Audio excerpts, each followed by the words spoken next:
Hi, I'm Howard Forder of ForderLearnToFly. How many people have heard of that? Some of you come up and saw me already, right? So like, hey, that's great. Wow, that's cool. So I'm here to talk about like home simulation. How many of you already have some kind of simulator at home? Wow, and you still came to this session. That's cool. It is what we call the beginner series, right? This is the different levels of flight simulation. As you go out to the museum floor, you're going to see all kinds of solutions. How many of you have already been drooling over some of the hardware out there that you can see is like same number of hands go up, right? And so that's certainly something you can do after you hear about this session. I'm mainly talking about Xbox versus PC. The differences, are they good, are they bad? What are they, why would you have them? Why would you do different ones? And so that's the main part of the theme. But we'll also talk about how to get started in it and how to get going with it. We'll show you some samples of those who are on my stream and they come and they talk and chat. We encourage them to give us a photo of their setup. And their setup shows what they've bought over the years and how they've arranged it, whether it be a simple Xbox and controller or whether it be a complete, full-blown, very expensive simulator setup. So on my stream, we get to see this variety from very minimal, the cheapest thing going just to get flying, all the way up to full-blown cockpits that they've spent years to make. And so this is a really good insight for me because I get to see the evolution of those who are serious enough to spend the money and the time to do custom or to buy things like you see here at the show today.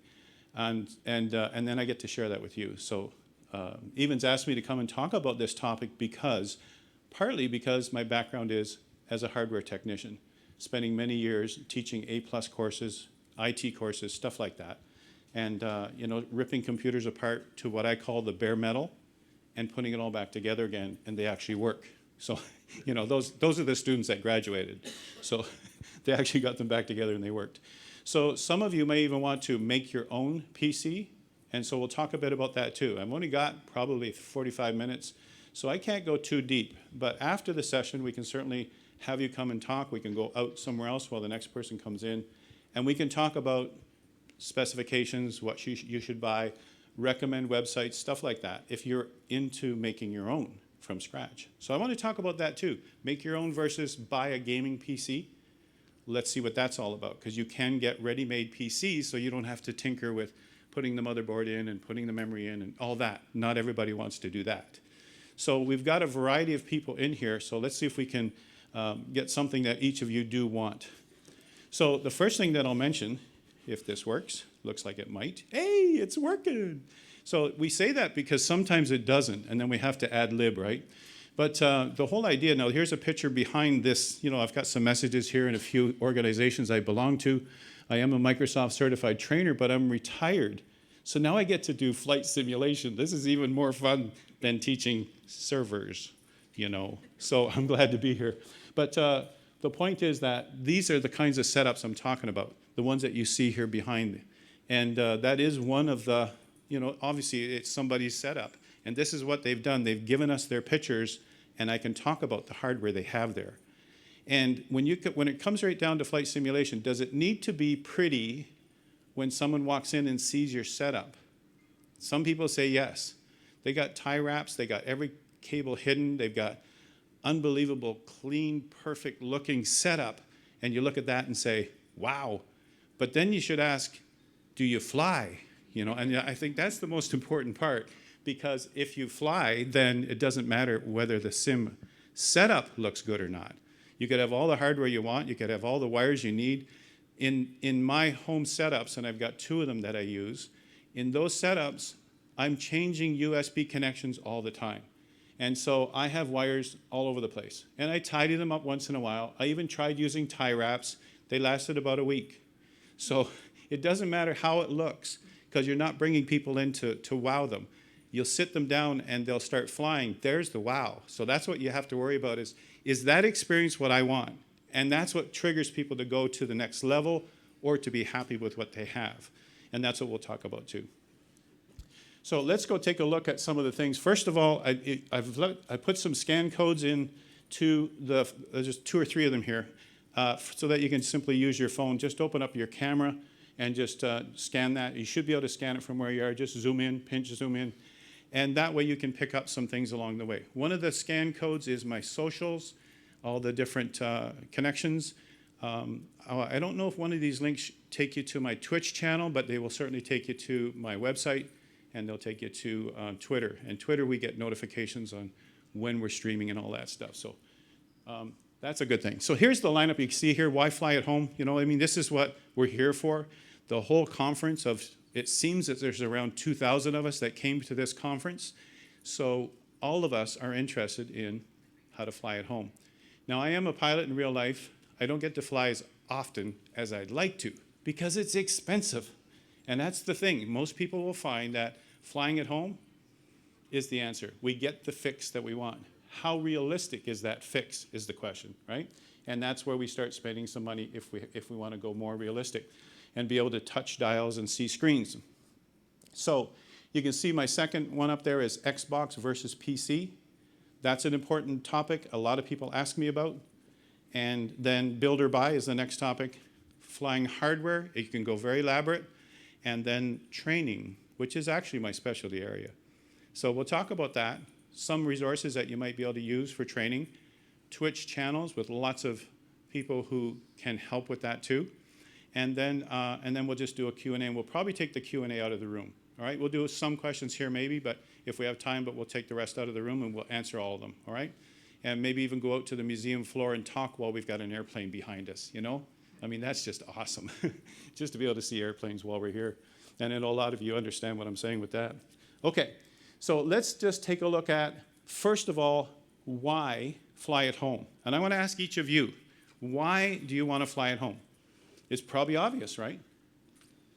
Give me some ideas, you guys. Yell them out. What do you think? Why do you fly at home? My wife won't let me fly anymore because the kids are young. Because the kids are young, right? Because if you're flying a lot in real planes, you're away from the house. Okay. There's a reason I don't have on my list. I'll reveal my list in a minute. That's a good one. It's a realistic one, right? What were you going to say over here? It's expensive. Inexpensive to fly at home, right? And it's expensive to not, to fly in real. Yeah, right. Preparing for your flight, preparing for your real flight, not only before the flight, but also when you're flying to a destination, looking at that destination, getting the charts for that destination, flying into that destination with the proper procedures or the ILS or whatever you're doing. And then when you do it in real life, I've been here before. It's actually pretty cool. You feel like you've been there before because you did it in the sim. So that's a very good reason why you would do it. Emergencies. Actually, who was I just talking to this about? One of you I was just talking to about emergencies. The things that we do in the sim that you can't do in a real plane. I'll get you in a second. Hold on, right? I'll get you. And so, like in a real plane, when we do an off-airport landing, we were just talking about this morning. In a real plane, the instructor never cuts the engine completely. That's serious. We take the engine down to idle, and then the instructor says you've had an engine failure. What are you going to do? And there's a procedure that we do. There's a checklist that we do. There's the Mayday call. There's looking for the field. There's doing the cause check. There's all these things. We're not here to talk about all that. But the point is, in the simulator, you can actually cut the engine. Now what are you going to do? It's not life or limb, so the panic isn't there. But now you got to do the procedure without the windmill happening, without the extra power, without worrying about, freezing the engine or, that whole cold shock thing. And you can see him nodding his head. You can do things in the sim that you would not do for safety reasons. And you can experiment. Let's have a multi-engine failure. We don't ever say that in real planes. Let's go have a multi-engine failure. Yeah, what do you think? Hey, I'm in. It's like, so, these are the things that we do with the sim. What's another reason? You were patiently waiting. If I crash, I don't die. Yes, that's a really good one. Spoken from a young mind, right? If I crash, I'll die. It's like, absolutely, that's exactly it. Safety is always number one in flying, right? It's always the rule. It's always what drives everything we do in aviation. It's about safety, right? So that's exactly it. We can crash, and many of us have already. Every one of us in the sim have crashed and like, oops, and then we're flying again. So, you don't do an oops in real life, right? Wambi, Jane, look at you guys who we have here today, you guys. Anybody know Jane? Yeah, most people are smiling when I say that. Wambi's right here, a famous developer in the flight sim world. But anyway, you had some suggestions. Yeah, deciding if you want to pursue PPL. Yes. Yes. You decide you want to pursue your private pilot license, and you can practice your lessons at home. This is what really drove me to build courses on Udemy on learning to fly. My real flight lessons that I took, my instructional capabilities from my IT career, and I turned around and made courses for people in Flight Simulator. And they love them. They're learning to fly using real lessons at home. So they're working towards their PPL like I did. And I used Flight Simulator to get my license. You can't use those hours, but you can practice all you want for free or relatively free. Wambi. For fun. Fun. Well, that's a good one, right? You guys agree? How many agree? It's for fun. We just go in the sim because it's fun. Yeah, I agree. I agree. It doesn't even have to be serious. There are some simmers that are not serious. You go, that's not how you fly a plane. He goes, that's how I fly a plane.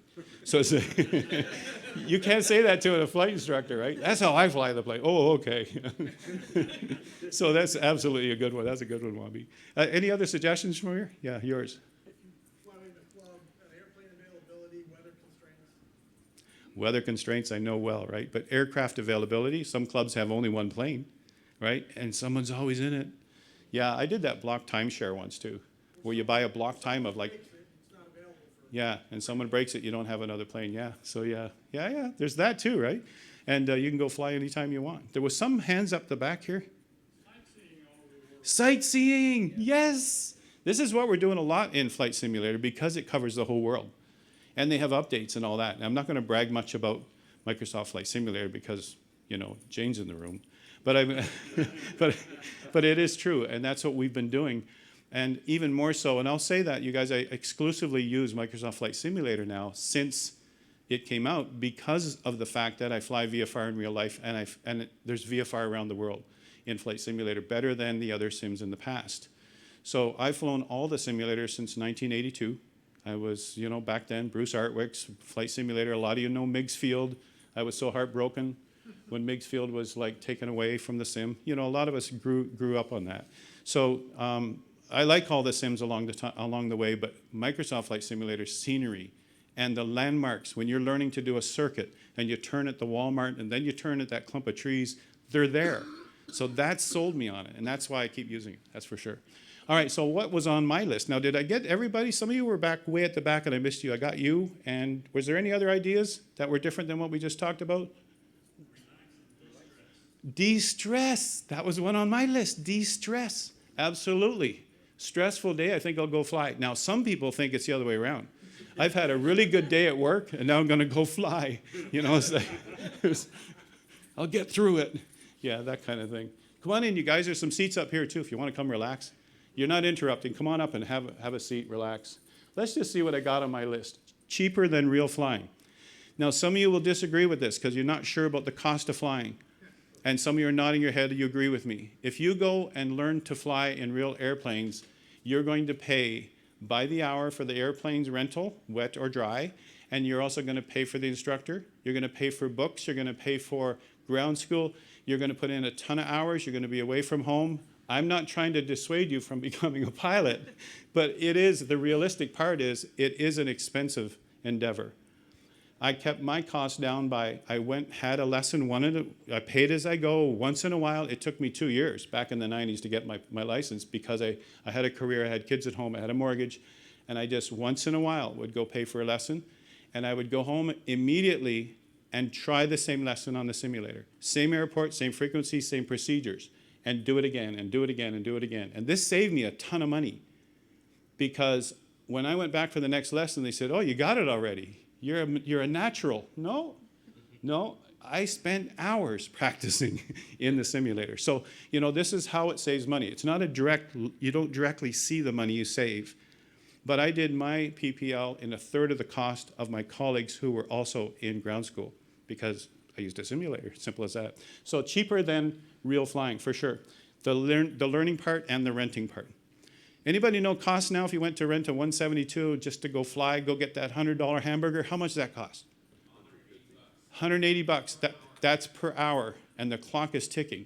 The minute the engine starts, the Hobbs meter is moving, and it's ticking, and you're going to pay for that plane, all right? That's how it works.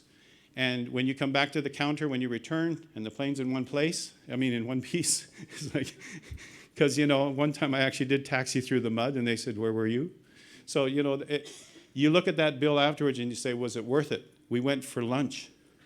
There's where they get that expression, right? The $100 hamburger, right? Can't get a real license due to medical. And I know a lot of people that come on my stream that talk about this. I ask them, why are you flying with Flight Simulator? They say, well, I started lessons, failed my medical. Or I've been flying for 10 years, and now I'm too old, I've lost the medical. The medical determines whether you can continue to fly. Many people don't know that, right? And so now this is their outlet, like, a flight simulator, and then they can work with that. And it could be financial reasons, mortgages, kids, other things. Practice real world, I mentioned that. How about the variety of aircraft? Ooh, that's the best, he says. That's the best, yeah. A variety of aircraft. So today I'm flying a 172 because I'm used to it, I'm comfortable, I learned it, I love it. And then now I want to fly a Caravan. And a matter of fact, not long ago, I was flying a DC-3. Who can say that, right? I get to stand in front of you and say, I flew a DC-3. They go, yeah, really, Howard? Were you certified on that thing? No, I did it in Flight Simulator. Now, I'm the type of person, some of you know because you've come to talk to me already, I'm the type of person that grabs the POH, I learn it inside out, and then I help my stream understand, on Twitch, understand how to fly it. And I even made a YouTube video about it. And I got grave reviews. So the point is that you can learn to fly any plane in a simulator, get the POH, do it properly. Don't just fire it up and go, but you can have a variety of airplanes and handle them confidently. You just shouldn't go around to other pilots saying, oh, I've flown DC-3 for about 150 hours. Because they're going to go, okay then. But you can fly a variety of aircraft, and that's what it's about. A hobby just for the love of aviation. And this is what got me into it way back, even before the 90s. As I said, 1982, Bruce Artwick came out with the first flight simulator. Microsoft eventually did all those series of different versions, X-Plane, Prepare 3D, all of them. And you look at all those simulators, and that was the love of flying. When I was in the Canadian Armed Forces, it was called the United Forces. We could sign up, and you could say, what do you want? I want to be at, in an airplane. I want to do something to do with airplane. I want to be at an air base. Well, in the Canadian Army, they put you where they need you. I ended up in Petawawa. I don't know if you know what Petawawa is in Canada, but that's the biggest army base they have there. So I didn't see an airplane the whole time I was in the service. So I could not be a pilot. So when I got out of the service, I said, I got to be a pilot some other way. Started saving, and Flight Simulator, when it came out, was the secret. That was the answer. There's my fix. Now I can be at least a simulator pilot. And eventually in the 90s, I got my license. So the hobby for the love of aviation. And I think that's what unites all of us here at the Expo, is that we are here because of our love of aviation. Same with our Twitch streams. How about an escape? What you mentioned from your high-stress job? Yep, that was me. Being a trainer for IT, deep technical stuff, I was doing labs and studying every evening and teaching all day long. It is not a good life. It's good pay, but it's not a good life. And I was on the road a lot. And that's high stress. So when I could, I went flying. And that was a de-stressor. It's good. So I know that for a fact. Come on up front if you want. There's a few chairs here. All right, let's take a look at this Xbox thing. Hey, so how many here actually have used an Xbox? Wow, lots of hands. Look at that. That's great. That's great. That's great. So, and I say that's great because there's some people come to me and go, Xbox, right? I go, why not? It can handle Microsoft Flight Simulator. But there's one thing I want to mention. It's only for Microsoft Flight Simulator and a million other games. But some people say, can I put X-Plane on that? So, there's the drawback. But the fact is, and this is what I want to talk about and get into a bit more details without going too long. I realize my timeline. Okay, I got the signal. So I'll just take a look at the differences between the two. On the left, you'll see we have the Xbox, and on the right, you'll see we have the PC. And I just want to talk a bit about the two, and then I want to talk about building them, if you want to build a PC. So as you can see by some of the notes that I'm making here, the Xbox S or X and can be purchased. Now, I'm probably giving you Canadian prices here, because I'm a Canadian, right? I just realized that here where I am here now. I'm in Texas showing you Canadian prices. But so you get an Xbox with a controller. The darker one, taller one there, that's the X, and the white one is the S. And I own the S, and I ended up giving it to my brother so he can get into flight simulation. He loves it. I said, are you going to move to a PC? He says, nope. It does everything I need to do. So, there's an example. I did have one. I gave it to him. I had too many PCs. I already have a big elaborate setup, so I didn't need to keep it. But I did want to experience it so I can talk about it. So I did own it for a while until my brother had it. So I just wanted to give you guys an idea what that's all about. So you also notice that here are the bottom line for each one of them. A set price, easy to set up. You can look at this. You still got to put the simulator software on there, but it's not hard to do. And then you just need a monitor. So really it's just buy this, buy the sim, and connect a monitor. It could be your home TV. Lots of people do that. Now keep in mind that the X one, the bigger one on the left there, you can see there's the S is the one with the big speaker on it. It's actually probably a fan or heat dissipation. But the difference between the two of them is the X has a 4K output for 4K monitors, usually big monitors, right? Like a lot of you have, whereas the S doesn't have that spec. For my brother and for me, we had like 27-inch monitors, normal HDMI. We didn't need to have 4K. Perfect. It worked great, all right? So that's something to think about for those who are trying to get into it for the first time. A personal computer can be purchased, and I built literally thousands of these for business, and I've literally built hundreds of these for fellow simmers. And because of my background in electronics, it's not that hard. And nowadays, almost anybody can build a PC. They're just modular, snap them in, connect a few wires. It's not that hard. So you can purchase them for as little as $800. I used to brag that I can build people a sim PC for under $1,000. I can't brag about that anymore. But yeah, I'll take two. Yeah, it's like, how many of those can you make, Howard? But even used computers can be still good. I mean, there's always that wary thing about why they're selling it. But and then all the way up to, let's say, 5,000. I'm not sure if there's any more that are higher than that. But you can, once you put in, and I'll talk about this in a second, once you put in a really good graphics card and a really beefy CPU, yeah, you can get up there into the 5,000 range. So people go, where's this low-cost simming at home, Howard? It does get up there, right? So we'll talk about that. But we always want the most amount of power we can get in any sim PC. And something that a lot of gamers are having trouble with when they talk to me about, I'm trying to get 60 frames, I can't get 60 frames, and all my games can do 120 frames, and I'm talking about the frames per second of the refresh rate on their screens. In a lot of the games, that's easily attainable, but in a flight simulator, there's a ton of calculations, millions of calculations happening inside the machine, the PC, or the Xbox, that are making that simulation happen. It's not just the game on the screen. It's not just what we see. There's a ton of stuff going on inside that machine, and that makes it work hard. It makes the CPU work hard and the GPU, the graphics component. And because of that, we need to get the best we can buy, the best we can afford, the most powerful for our budget. And I know that's not really an answer. It's like, what should I buy? The most powerful for your budget. Okay, can you give me a better answer? So that's the hard part, you guys. So when somebody says, okay, so what's the most powerful? Let's go take a look a little more about that.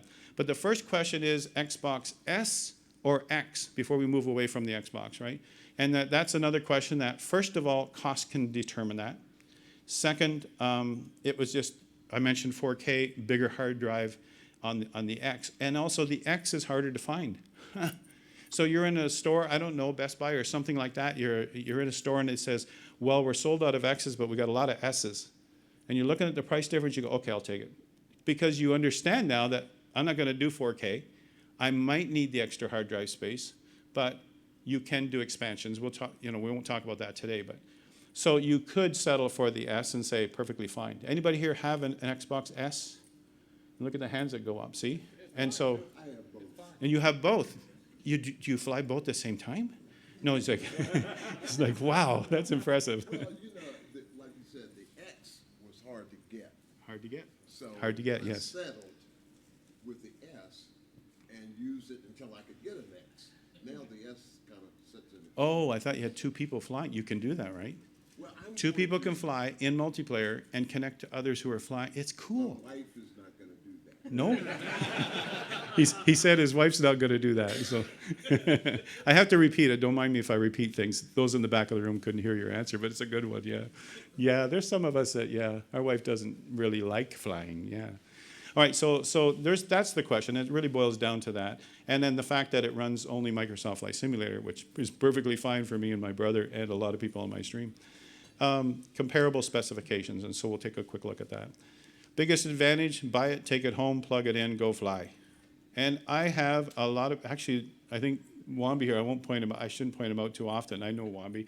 And so he flies with his Xbox controller, and he's quite happy with that. You mentioned it, you said, I sit on the couch with my wireless remote controller and I fly. So I have tried to fly with that controller, with the little thumb, you know, like, I'm a pilot. I need a yoke or a stick, and I just can't do this with the thumb. So it can be done, and lots of people do fly just like that. No extra hardware, nothing extra, just the monitor. So that's a doable thing, you guys, for sure. Plug it in and go, right?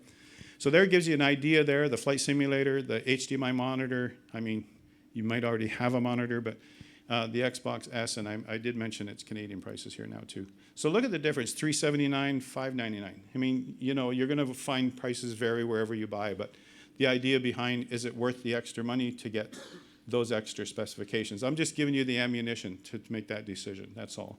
There's no PlayStation version or anything else? It's Xbox. No, just Xbox, yeah. Yeah, I don't think there's a PlayStation version. I haven't heard of such a thing. All the people who come on my stream have never talked about it, yeah. But I do know families that have multiple consoles. I still have a Nintendo for Mario Kart with my grandchildren, so. I'm dating myself. I can never let that go because my grandchildren will, like, what'd you do to the Nintendo? Do we have to go fly? So build or buy, build or buy. There's the next question, all right? I'm gonna speed it up a bit because I could probably stand up here for a couple of hours, but build or buy a personal gaming computer. Now look at the term I'm using here, personal gaming computer, all right? And so we're using the term gaming computer because it typically is a beefier machine than your typical workstation for home. All right, anybody who's browsing the web and checking their emails and stuff like that do not need a gaming computer. And I've had friends who have bought a gaming laptop, said, what do you think of this? And they're expecting me to go, wow. And I'm saying, but what do you do with it? And they go, you know, email, Facebook, and they bought a gaming laptop. They said, we got like $4,200. It was awesome. You know, this thing's got dials on it. I don't even know what it does. And so, you know, it's such a waste of money. People do that. They got sold by somebody. You need this. We need a gaming computer because we have this simulator that's going to work hard. And if we can give it enough power to work hard enough, it can be a smooth experience. And I think that's the bottom line that we're talking about today. I want to be able to go flying without the scenery going, and that's what will happen if your system is not powerful enough. It will not be a good experience. And maybe the dials aren't updating fast enough. All that computational data in the background is not getting enough power to do that. So we need to get a powerful machine. So, you know, what is that? First rule of thumb, buy the most powerful you can afford. I mentioned that, right? But you still have to buy, if you're going to, you know, once you buy this thing right out of the store working, or whether you build it, you still got to put an operating system on it. You still got to put the simulator on it. You still got to tinker, and then connect to whatever peripherals you have. So there's work in there for sure. It's one of the reasons to go buy an Xbox. It's like, I don't have to worry about all that. Installing an operating system, so, and that's easier than it ever was, but still, some people try to avoid that. Or get a friend like me who has certifications in that, and they'll do it for you. They'll get it set up and working, and then here, you know. So it's good to know a technical person. So you could until next year. Yeah, until next year, because next year it's Second most powerful computer you could buy. yeah, it is true. It's not updating as fast as it used to, but he's right. Okay. And he was saying, you guys, it's still good for it's good for a year until there's the next best thing. Don't get lured into that. If your system is 3 years old and you're flying and it's smooth and you're happy with your flying experience, don't get sucked into, I think I need a new machine. That's only if the next thing you're installing needs a beefier computer. All right, and I've got a system that I only upgraded 2 years ago, but I have another system that I use for flight simulation that's 5 years old, and it's still working just fine. And so, don't get worried about upgrading. Like give it a few years and then work with it. Okay. Buying all the parts, knowing what to buy. Okay, so let's talk a little bit about that. Knowing what to buy. All right. So some will just go out and just buy a computer ready to go. But they're going to talk about this stuff. And I always have fun with this when I go to a store. I'm there to pick up some peripheral I need or a wire or a cable. He's chuckling already over here. He knows what I'm going to say. And I'm over there near the one department picking up something. I hear the salesman saying, it's got 2 processors, double the time. It's going to save you time. Now you can have time to relax. And you hear this from a salesperson, and I can't help it. I have to go over and help them. Is that the right word? I was going to say set them straight, but I got to go over and help them because they're selling them an overpowered computer for what this person is not going to be flying flight simulator, and they're giving them too much machine. Like back in Windows 98 days, Windows 98 couldn't do 2 processors, but they were saying it could. 2 processors, double. So, you have to help them with that. So be careful. Listen to a salesperson. Some of them have integrity. Some of them can help you, but go and ask a second opinion. Ask a friend who's technical. Just get an idea before you plunk down that kind of money, right? So here's the stuff they'll talk about. It's got a CPU, it's got a GPU, and an SSD. They talk about all these things. Anybody here seen what a solid state drive looks like? How many people have actually seen what it looks like? Now, you've only seen the case, right? So after you've seen inside, how many have seen inside an SSD? Wow, that's cool. So I did bring one with me. It's in my laptop case at the back there. So I'll show it to you after the session. The case is off. I take it with me when people are saying, so what's the difference? And I show them this opens SSD, and it shows all the circuits. There's no moving parts. And they go, oh, simple as that, right? So it really is the secret to a faster machine. You don't need the most powerful CPU, GPU. You need to have SSDs. That's the slow part. It's the slowest part of your computer. Reaching in to get data, tons of data, and pulling it up and figuring out how to display it. If you have an SSD, my machines all start within 17 seconds. I turn them on, within 17 seconds, I got a screen. That doesn't impress anybody because it's like, okay, that's nice, so you saved a few seconds. But that shows you how much better it will work with a solid state drive. And they're ubiquitous. I mean, they're everywhere. You can just they're still more expensive than a conventional drive, but a conventional drive is mechanical. A conventional drive will eventually die. They're mechanical. They're moving parts. They're spinning wheels. They will eventually die. Guaranteed. Howard said it would. It did.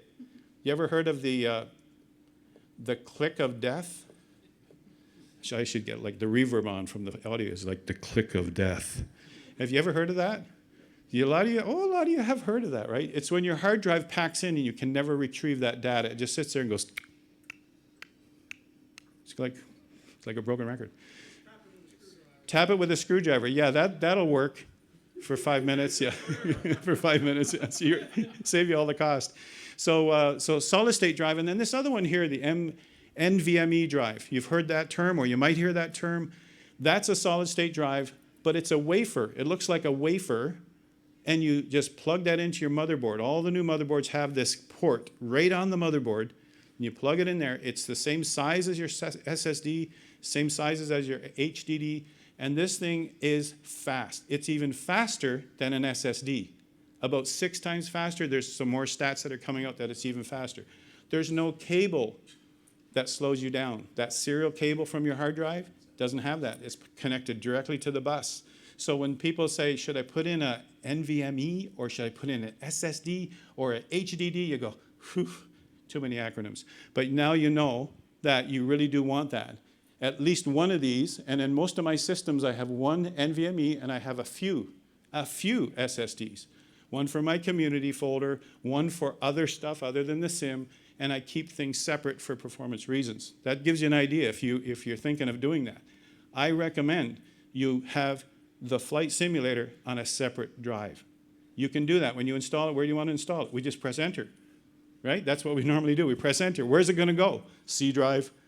And it's going to go to the same place as your operating system. And your operating system is going to be working away and paging and doing all this stuff. And the simulator says, I want all that. It's not good. Separate them. So you install your sim on a separate SSD. Boom. It's like, you got a powerful system there. Thank you very much. This, you can brag about it, right? I just had to throw that in because it's like, somehow I knew to put that on a new drive. All right, so let me give you a couple ideas here, you guys. Was there a question over here? So you're not recommending DDR5 or DDR6 yet? I'm not going to recommend a specific memory because it depends on your motherboard. All right? If you're building the buying. Yeah, but it does depend on your motherboard though, really. I mean, what your motherboard will determine what kind of memory you can put in. Yeah, and the speed. So that's something to consider, and I will mention that. I'm not going to dwell on building. I could do another whole session on building, right? But it's a good point that you're making, right? Now, I'm just showing you guys a couple samples here. Now, this is a month old. We had to make our slides ahead of time and show them to Even and say, here's what we're going to do, and then they put them on the system and whatever. So this could be not available. I don't know. Like, things change. But I'm trying to give you an idea of what you can buy. And I'm going to suggest that if obviously I'm using Amazon as an example. I'm going to suggest that you always go and look at the reviews. Here we got 2,000 reviews, and they're almost giving it perfect. You'll never get perfect, you guys. Every single week that I taught IT courses, I was assessed at the end of every week. A lot of times I got some great reviews. The odd time I wouldn't. You never get perfect. Nobody's perfect. But you're going to get people that, this was awesome, but I wish it had like a purple kind of hue on it, so they give it like a lower rating. But just look at the ratings and see what people are saying. Didn't work out of the box? Well, I don't want to buy one of those. Hear what they're saying. This one looks like good reviews. Check them out. Spend some time on it, right? Don't be lured into the one-day prime thing, right? That's usually a selling point. That's just one example. All right. So, hey, look at this, Wambi. Look at this airplane.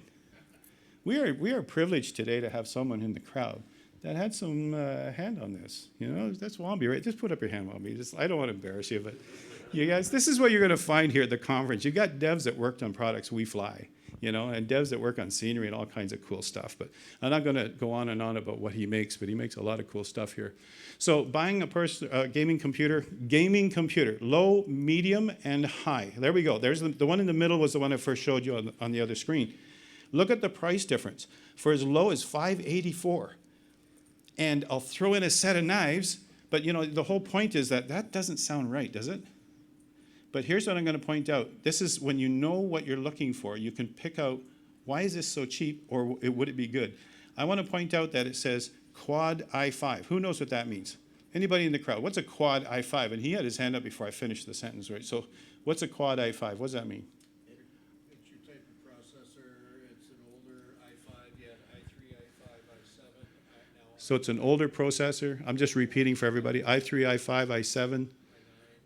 Okay. And it's only 3.6 gigahertz, so you've got a fairly slow bus attached to it. So 3.6 gigahertz, he says fairly slow. Well, that's probably why the price is low right there, 3.6.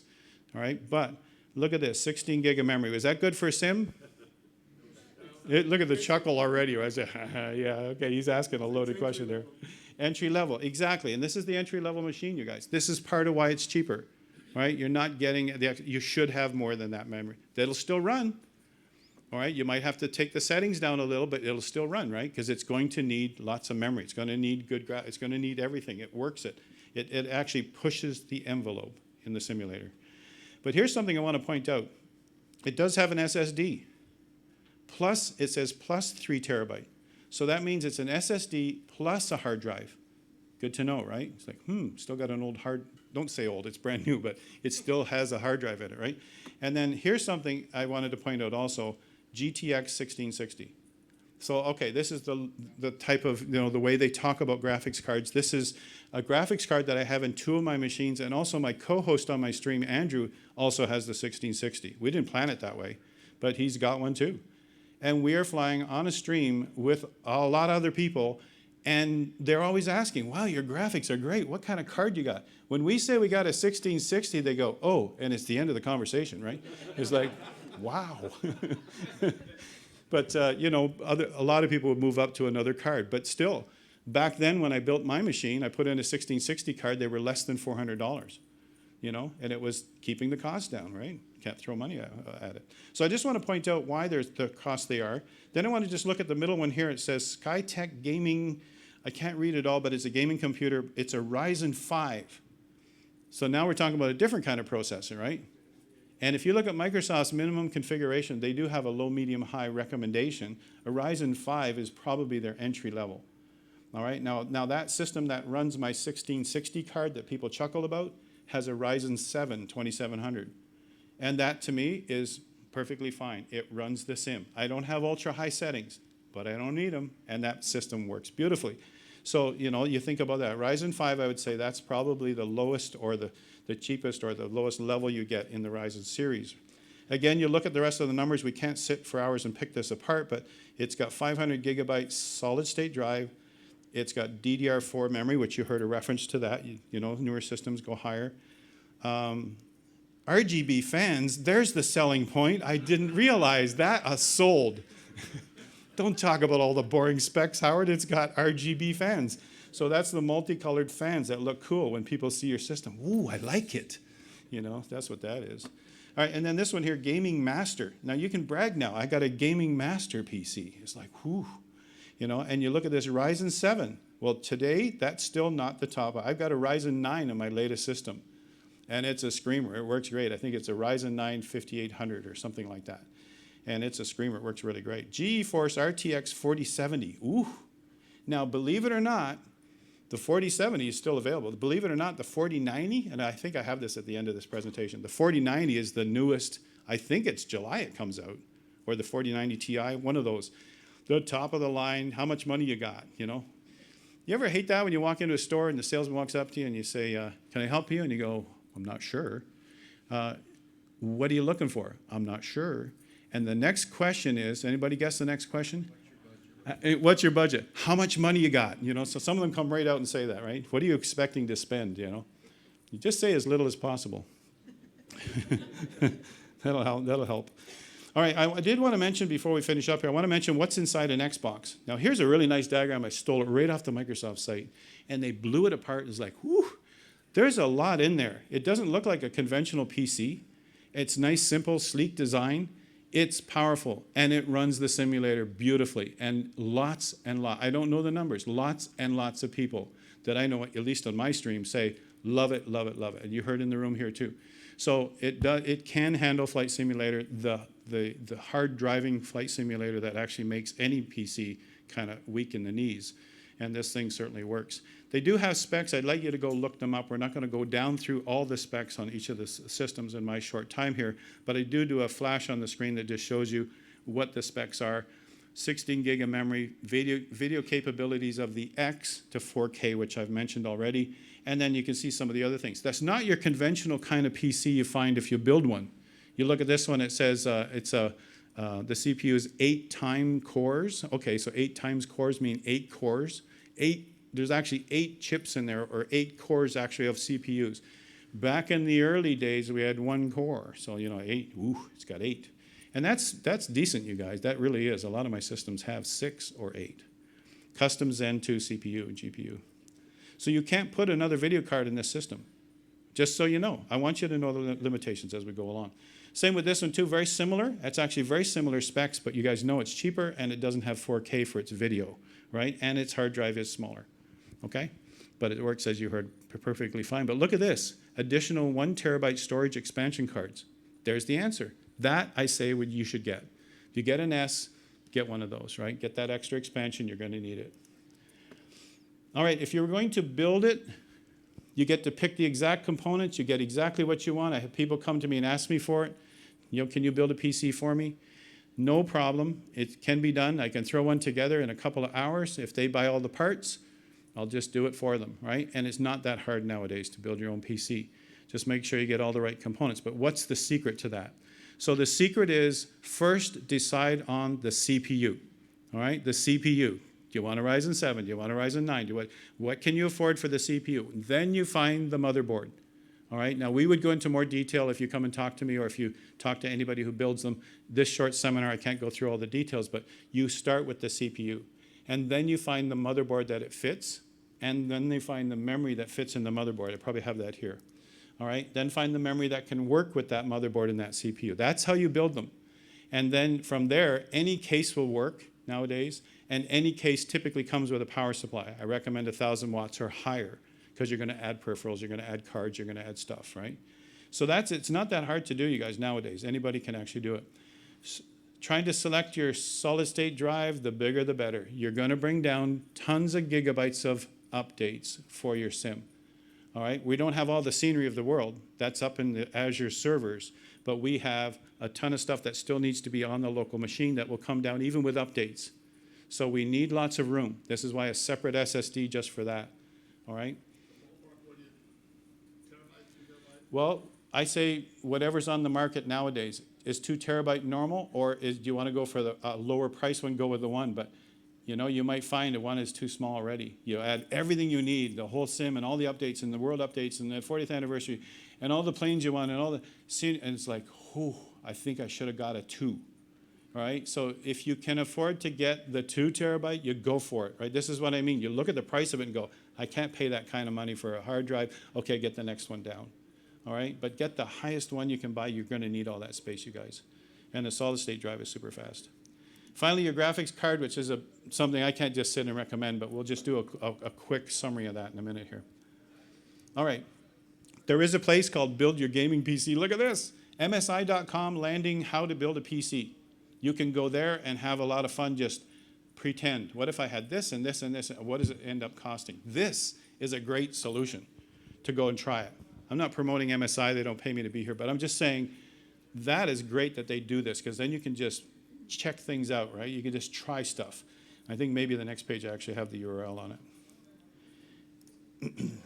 Yeah, right there, I've made it in big letters here. MSI.com landing how to build a PC, okay? Take a picture of that one, yeah. And so this is great. Look at what they do. They just show them all here in a grid. Just start picking what you want and just see the pricing and see the end. This is like your spreadsheet of building your computer. It's cool. I like it. I wish I had these sort of things back in the day.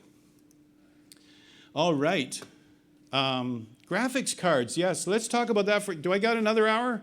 No, he's shaking his head over there. They're already doing this, right? So, okay, so we can't, I could certainly do that if I had the time. But so PC motherboards do come with an HDMI port. I heard someone earlier telling me that just get a good computer that has a good HDMI port. What's a good HDMI port? It's just a port. This is like, it's HDMI. That's what we're doing right now for what you're seeing on the screen. But, all of us will put in a graphics card. If you're settling for the HDMI port because you can't afford a card, understood. But if you can get a card, you're going to have a better experience in the sim. Because now the simulator can offload all those calculations to the card and let the card handle it. There is a small chip in there that still does it on the motherboard, but get a card, a cheap card if you have to, but get that card in and let it do all the work of the GPU. And then leave your CPU to breathe, all right? And that's the idea behind it. This is me actually flying in the stream. We did a group fly with this plane when it first came out. I've flown this in real life. It's a home built. I love it. It's a great plane. And so I couldn't, this is a beautiful picture. I had to share it. If you ever see that, can you see it on that? It's all washed out by the fluorescent, I guess. It says FLTF. Looks like a real plane with a real registration. That's ForderLearnToFly. That's my Twitch stream. So I always use those letters, right? I have moderators that have been with me for 3 years on the stream, and they're saying, I didn't know that. 3 years. They're going, wow, is that right? All right, so the best graphics cards, again, another link with a scan code if you want it. I found this article by Jacqueline. I thought it was awesome. Best graphics cards for any budget. So that's something you can look up also. Again, we can't go through all these things. Yep, I got it. Thank you. It's like, you know what it's like. There's things in the back of the room that are happening. All right, so Jacqueline is really, I like this article. And it was just recent, like I said, when I made this slide deck. So, and I throw the scan codes in there so you guys can look it up. And she goes through this kind of list in greater detail than I would here. And she just talks about the different cards. And you start getting used to the lingo. You know, what's an RTX as opposed to, other types of cards that are out there. And so just giving you a summary of 3. Here's best budget card, the RTX 3050. Although the 1660 is still the best budget, but some people will chuckle if you go for that. Look at the price of it. And today with graphics cards, this is considered a good price. Honestly, I mean, this is the normal price for a 1660 a few years ago, and this is considered entry level now. This is what I mean by your PC is going to cost money. A lot more money than if you just had an Xbox. So you can see here, the next one here, we're jumping up here, the Merc 310, which, each of these are shown on her articles, and she talks about each of them in here, and the specs for them. It's not about how many fans you have, because once they're in the machine, you don't see those fans. All right, so there are some who come to me and you go, this is a monster card. I got 3 fans, and I said, okay. So don't be impressed by the looks of them. Although they make them pretty, they make them look good, they make them look professional, whatever. they're going to go hide in your machine, and your machine's under the desk, all right? Now, the most powerful one can do 4K, even up to 8K with some little magic there, over $2,000 for a card. This is way out of my budget. I don't know about you guys, but but wouldn't that be nice? I don't want to own it. I just want to go rent it or just borrow it, right? Anybody got one of these? I just want to borrow it. All right, and then all of them, all the ones that you see here, they all have 4 ports on the back. One of the ports is an HDMI, normal connector. The others are display ports. You'll need an adapter. They don't come with it, just so you know. And my systems all have 4 screens. I do all 4. And when I'm streaming, it looks like a NASA control center. When it's awesome. But, you know, it's nice when you can fly with 4 screens. All right. Flying hardware, as a summary, we'll just go a couple of things you can have. I'm not here selling any hardware, you guys. You can go out on the floor and find stuff like that. They also have some custom panels, flight simulator. There's a ton of stuff here at the show that you can go look at and just see how the technology is evolving. I own this one. I own my Xbox S, and I absolutely loved it because now I could fly the fighter jets. These 2 pieces can detach, and they work. They were one of the first pieces of hardware that would work with Xbox. You can't just take any hardware and plug it into Xbox, all right? It's a closed system to keep it stable and to make it work, and you got to have hardware made for it. Now, a lot of the hardware now have a switch. The switch says PC or Xbox, so look for that, all right? And then you're good, all right? But this one right out of the box works for Xbox, and it was awesome. My brother now owns it, and he's loving it. He's flying F-18s with it. Here's an example here of a typical setup. This is what I recommend to all new simmers that come to my stream, and they say, what should we buy? I want to get a yoke. If they want to get a yoke, I say, here's entry level. This will work. It's got a steel shaft. It won't break. Mine still works fine on my second system like this, exactly this setup. Most of the fellow flyers in my stream all have the same rudder pedals. These have been around forever. You can still buy them brand new, and they're still working fine. Both my systems have these rudder pedals. All right, these are the original Saytech, and I think now they're owned by Logitech. Works perfectly fine. The drawback of this yoke, it doesn't have a full 90 degree when you turn it, right? You were going to say that, right? No full 90 degrees when you turn it, but you can get used to that. All right, really has a nice feel for the grip, though. Now here's the one a lot of people do have, the Alpha yoke, and we just heard an announcement yesterday here in the conference about what they're doing with this, and then the Bravo throttle quadrant. I would say over half of those who are my followers or those who come on the stream with me, over half of them have shown pictures where they've got this combination. It just became a new standard. And what's good about it is the switches for startup, your power switches, your alternator, your lights are here, your ignition switch is here, a lot of buttons on top that we use for microphone if we're talking on VATSIM or something, and your hat switch. Everything's on the yoke. It's beautiful. It's got everything. You don't need to buy a new switch panel or anything. And then the throttle quadrant has multiple levers. You can make it into an airliner. You can make it into a GA plane, and it's versatile, and it works really well. And here's the most important part, which you'll be shocked to hear me say, and that is the trim wheel. The trim wheel. If you don't have a trim wheel, you are not flying a plane properly. You always fly a plane, you set the attitude, and you trim it. That's how you learn, all right? And if you don't have a trim wheel, yeah, you're saying, okay, we can do the button thing, like the electronic trim wheel. You have no idea where your trim is. If you hold it too long, it's like, whoo, you know? And you hold it too long, going to whoo. So, you know, you don't want to be doing the whoo all the time, right? Because people are going to go, are you learning to fly? So it's like, I need a trim wheel, yeah. So that's an important part. Here's something else. If you want to fly like the fighter jets, the home builds, you want to do a stick. People say, I just have to have a stick. And you could use it for the Airbus too if you want to do Airbus stuff. So this is inexpensive. We call it the cheapy version. I mean, $835 is not necessarily cheap, but the quality of them, they're plastic, they slide, sometimes they stick, and you just like, okay, they're not the best hardware around. It's a whole combination. You don't have to buy anything more. So people will get this combination to fly if they want to fly. You can go a little further now for airliners. Here's for Airbus, here's for Boeing. I hear rave reviews about both. I got to review this. They gave me this setup, and I used it to fly some airliners and check out some software. I haven't used this, but a lot of streamers do, and they love it. They can't live without their Boeing yoke, which looks really awesome. Looks like a Boeing yoke. Anybody here got any of these? Who's got the Boeing yoke? Do you like it? Heads are nodding. No other conversation. Okay, it must be good, right? It passed. Okay, how about the Airbus? This is the, do they call it the captain's pack? That's what it is. And it's got the majority of things. It's got your flaps and your gear switch. It's got your throttles and your reverse. And it's got your parking brake. And it's got most of the things you need right there in physical hardware. So let me ask the question, do you need it? And you don't have to answer that right now, but this is the question you should be saying when you look at this stuff. Even if you've got the money, I could buy that. That would look cool. Do you need it?